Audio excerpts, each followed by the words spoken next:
Hi అండి. Welcome back to happy recipes. నేను మీ స్వప్నని. ఈరోజు వీడియోలో చింతపండు పులిహోర చూపిస్తున్నానండి. ఏ పండగకైనా చింతపండు పులిహోర అనేది తప్పకుండా చేసుకుంటాం కదా! పండగలప్పుడు ఎక్కువ హడావిడి లేకుండా సింపుల్ ప్రాసెస్‌లో ఎలా చేసుకోవాలో ఈ వీడియోలో క్లియర్‌గా చూపిస్తున్నాను. అలాగే మనము చింతపండు గుజ్జును ముందుగా ప్రిపేర్ చేసుకుంటే ప్రసాదం చేసుకోవడం చాలా సింపుల్ అయిపోతుందండి. కాబట్టి వీడియోని ఎక్కడ స్కిప్ చేయకుండా కంప్లీట్‌గా చూసి మీరు కూడా ట్రై చేయండి. ఇంకెందుకండి ఆలస్యం, కమ్మని చింతపండు పులిహోర ఎలా ప్రిపేర్ చేసుకోవాలో చూసేద్దాం రండి. దానికోసం ముందుగా ఒక కుక్కర్ గిన్నె తీసుకొని దాంట్లోకి ఏదైనా ఒక గ్లాస్ రైస్ తీసుకుంటున్నాను. నేనైతే ఇలా ఒక గ్లాస్ తీసుకుంటున్నానండి రైస్. వీటిని శుభ్రంగా 2, 3 సార్లు బాగా కడుక్కోవాలి. నేనిక్కడ మామూలుగా మనం రెగ్యులర్‌గా తినే రైసే వేసుకుంటున్నాను. వీటిని శుభ్రంగా కడుక్కున్నాక దీంట్లోకి మనము ఏ గ్లాస్‌తో రైస్ తీసుకున్నామో అదే గ్లాస్‌తో 1 ½ గ్లాస్ నీళ్లు పోసుకోవాలి. ఇలా కరెక్ట్ క్వాంటిటీగా పోసుకుంటే మనకు రైస్ అనేది పొడి పొడిలాడుతూ వస్తుంది. కొందరికి నీళ్ళు తక్కువ పడతాయి. అలాంటప్పుడు 1కి 1 పోసుకుంటే సరిపోతుంది. ఇలా నీళ్లు పోసుకున్నాక దీంట్లోకి కొంచెం పసుపు వేసుకోవాలి. అలాగే ఒక 2 టీ స్పూన్ల ఆయిల్ వేసుకోవాలి. ఇలా ఆయిల్ వేసుకున్నాక కొంచెం సాల్ట్ వేసుకొని ఇప్పుడు మూత పెట్టేసుకొని ఒక అరగంట సేపు నానబెట్టుకున్నాక స్టవ్ పైన పెట్టేసుకోవాలండి. మనకు మీడియం ఫ్లేమ్‌లో 3-4 విజిల్లొస్తే సరిపోతుంది. 4 విజిల్ అంటే మనకు రైస్ అనేది పర్ఫెక్ట్‌గా కుక్ అవుతుంది. కాబట్టి ఇప్పుడు దాన్ని పక్కన పెట్టేసుకుందాము. అరగంట తర్వాత స్టవ్ పైన పెట్టుకోవాలి. నెక్స్ట్ ఆలోపు మనం చింతపండు కూడా నానబెట్టుకోవాలి. ఎందుకంటే ఇది ఎక్కువ సేపు నానాలి కాబట్టి నేనిక్కడ ఒక 70 గ్రాముల చింతపండు తీసుకున్నానండి. వీటిలో గింజలు అలాగే కట్టెలుంటాయి కదా! అవి తీసేసుకొని శుభ్రంగా 2 సార్లు బాగా కడుక్కున్నాక ఇవి మునిగే వరకు నీళ్లు పోసుకొని మూత పెట్టి పక్కన పెట్టుకోవాలి. ఇలా ఎక్కువ సేపు నానడం వల్ల మనకు గుజ్జు అనేది చాలా ఈజీగా వచ్చేస్తుంది. నేను అన్నం ఉడికినాక చూపిస్తున్నాను చూడండి. విజిల్ అంతా పోయింది కదా! అన్నం అనేది మనకు పొడి పొడిగా పర్ఫెక్ట్‌గా వస్తుంది. ఇది కొంచెం చల్లారిపోయింది రైస్ కాబట్టి ఈ విధంగా ఉంది. దీన్ని ఇలా మనం చెంచాతో ఇలా అన్నామంటే ఈజీగా విడివిడిగా వచ్చేస్తుంది. మీకు కావాలంటే అన్నం ఎంత పొడి పొడిలాడుతూ వచ్చిందో చూపిస్తాను చూడండి. చల్లారిపోయింది కాబట్టి నేనిక్కడ చేయితోనే ఇలా చేస్తున్నాను పొడి పొడిగా. మనం ఆయిల్ కూడా వేసుకున్నాం కాబట్టి ఇలా పొడి పొడిగానే వస్తుంది. రైస్ అంతా ఇలా పొడి పొడి చేసేసుకొని పక్కన పెట్టేసుకుందాం. నెక్స్ట్ చింతపండు కూడా బాగా నానిపోయి ఉంటుంది కదా! అది ఉడకబెట్టుకోవడం కోసం కడాయి తీసేసుకొని దాంట్లోకి చింతపండు గుజ్జును వాటర్ ఎక్కువ వేయొద్దండి. గుజ్జు మాత్రమే తీసుకోవాలి. కంప్లీట్‌గా చింతపండు గుజ్జు తీసేసుకుందాం. ఈ విధంగా చేసుకోండి. లేదు అంటే మీరు స్ట్రెయినర్ పైనైనా వడగట్టుకోవచ్చు చింతపండును. ఇక్కడ చింతపండు గుజ్జు అనేది మీరు ఒక్కసారి చేసి పెట్టుకుంటే 6 నెలలైనా అస్సలు పాడవదండి. సంవత్సరం పాటు కూడా ఉంటుంది. ఇలా చింతపండు గుజ్జు మొత్తం తీసుకున్నాక దీంట్లోకి ఒక టేబుల్ స్పూన్ ఆయిల్ వేసుకోవాలి. దీంట్లో నీళ్ళు ఎక్కువ పోసుకొని తీసుకున్నారనుకోండి, మనకిది ఉడికి దగ్గర పడడానికి చాలా టైం పడుతుంది. కాబట్టి కొంచెం నీళ్ళతోనే గుజ్జు మాత్రమే తీసుకొని, దీంట్లో ఒక 4 ఎండుమిరపకాయలు కూడా వేసుకొని స్టవ్ పైన పెట్టి మీడియం ఫ్లేమ్‌లో పెట్టుకోవాలి. అలాగే కొన్ని పచ్చిమిరపకాయ, కొద్దిగా కరివేపాకు కూడా వేసుకొని పసుపు వేసుకోవాలి. పసుపు ఈ క్వాంటిటీకి ఇప్పుడు మనం చేసుకున్న చింతపండు గుజ్జుకు సరిపోను పసుపు, ఉప్పు వేసేసుకోవాలి.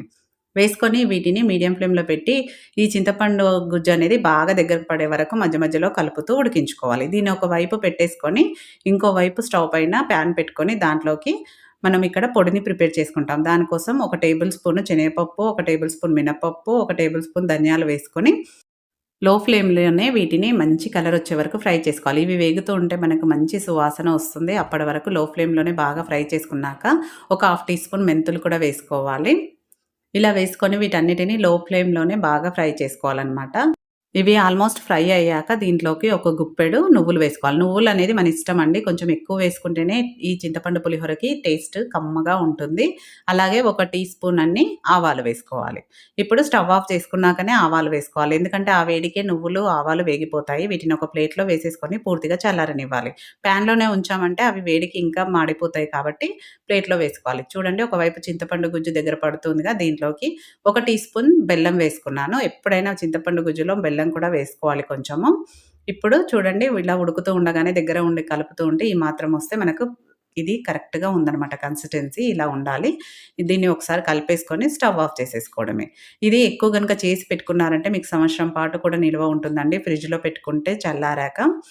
నెక్స్ట్ ఇప్పుడు పోపు పెట్టుకుందాం. పోపు కోసం స్టవ్ పైన ఇలా వెడల్పుగా ఉన్న కడాయి ఒకటి పెట్టేసుకొని దాంట్లోకి 3 టేబుల్ స్పూన్ల ఆయిల్ వేసుకోవాలి. చింతపండు పులిహోరకు కొంచెం ఆయిల్ ఎక్కువే పడుతుంది. అలా వేసుకున్నాక ఒక పావు కప్పు పల్లీలు వేసుకోవాలి. పల్లీలను ముందుగా ఇలా బాగా వేయించుకోవాలండి. అవి మంచిగా వేగాలనమాట. అందుకే ముందుగా పల్లీలను వేయించుకొని ఇవి ఆల్మోస్ట్ వేగినాక దీంట్లోకి కొంచెం కాజు కూడా వేసుకుంటున్నాను. ఇలా కాజు, పల్లీలు బాగా వేగినాక మంచి కలరొచ్చాక వీటిని ఆయిల్ నుంచి తీసేసుకోవడమే. చూడండి ఇలా కలరొచ్చాక ఆయిల్ నుంచి తీసేసుకోవాలి. మరీ ఎక్కువ వేగనివ్వొద్దండి. ఇలా మంచి కలరొస్తే సరిపోతుంది. మిగతా ఆయిల్‌లో ఒక 2 టేబుల్ స్పూను శనగపప్పు, మినపప్పు కలిపి వేసేసుకోండి సరిపోతుంది. ఇవి కొంచెం వేగినాక ఆయిల్‌లో నెక్స్ట్ ఒక టేబుల్ స్పూను ఆవాలు, జీలకర్ర కూడా వేసుకోవాలి. ఆవాలు కూడా కొంచెం చిటపటమన్నాక నెక్స్ట్ దీంట్లోకి ఒక్కొక్కటిగా యాడ్ చేసుకోవాలి. ముందుగా ఎండుమిరపకాయలు వేసేసుకున్నాను. ఈ ఎండుమిరపకాయలు కూడా కొంచెం వేగినాక కొంచెం ఇంగువ వేసేసుకోవాలి. ఇంగువ మాత్రం ఉంటే తప్పకుండా వేసుకోండి. పులిహోరకి మంచి టేస్ట్, ఫ్లేవర్ కూడా ఉంటుంది. అలాగే పచ్చిమిర్చి, కరివేపాకు కూడా వేసుకోవాలి. ఇవన్నీ వేసుకొని ఆయిల్‌లో కొంచెం ఫ్రై చేసుకున్నాక స్టవ్ ఆఫ్ చేసేసుకోవాలి. స్టవ్ ఆఫ్ చేసుకుంటే ఆ వేడికి పచ్చిమిర్చి ఆయిల్‌లో బాగా వేగుతుందనమాట. ఇలా వేగినాక నెక్స్ట్ దీంట్లోకి మనం కొంచెం పసుపు ఆల్రెడీ దాంట్లో వేసుకున్నాం కాబట్టి కొద్దిగా మనకు రైస్‌కి సరిపోను.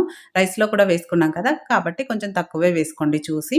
ఇలా వేసుకొని పోపంతా వేగిపోయింది. పోపు రెడీ అయిపోయిందిగా దాన్ని కింద దించేసుకొని మనం ఆల్రెడీ కలిపి పెట్టుకున్న రైస్ వేసుకుంటున్నాను. మీరు కావాలంటే చింతపండు గుజ్జు వేసుకోవచ్చు దాంట్లో ముందుగా.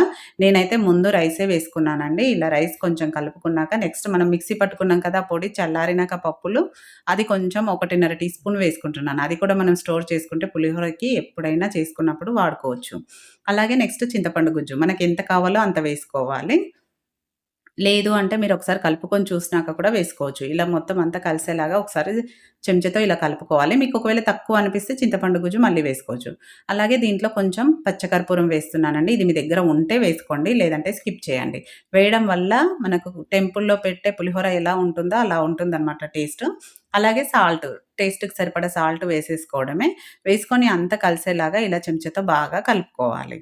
ఇలా మొత్తం అంతా కలిసేలాగా కలుపుకున్నాక ఫైనల్‌గా మనము పల్లీలు, కాజు ఆయిల్ నుంచి తీసేసుకున్నాం కదా! అవి మెత్తబడిపోతాయని తీసుకొని ఇలా లాస్ట్‌లో కలుపుతున్నామనమాట. ఇలా కలపడం వల్ల మనకు పల్లీలు, కాజు అనేది క్రిస్పీగా, టేస్టీగా ఉంటుంది తినేటప్పుడు. చూడండి ఎంతో కమ్మనైన చింతపండు పులిహోర అమ్మవారికి ఇష్టమైన నైవేద్యం రెడీ అయిపోయింది. ఈ వరలక్ష్మి వ్రతంకి చింతపండు గుజ్జు ముందుగానే ప్రిపేర్ చేసుకుంటే పులిహోర చేయడం మాత్రం చాలా సింపుల్. తప్పకుండా ట్రై చేయండి. ట్రై చేసి మీకెలా కుదిరిందో ఫీడ్‌బ్యాక్ పెట్టండి. వీడియో నచ్చితే లైక్ చేయండి, షేర్ చేయండి, సబ్స్క్రైబ్ చేసుకోవడం మాత్రం మర్చిపోకండి. Thank you for watching.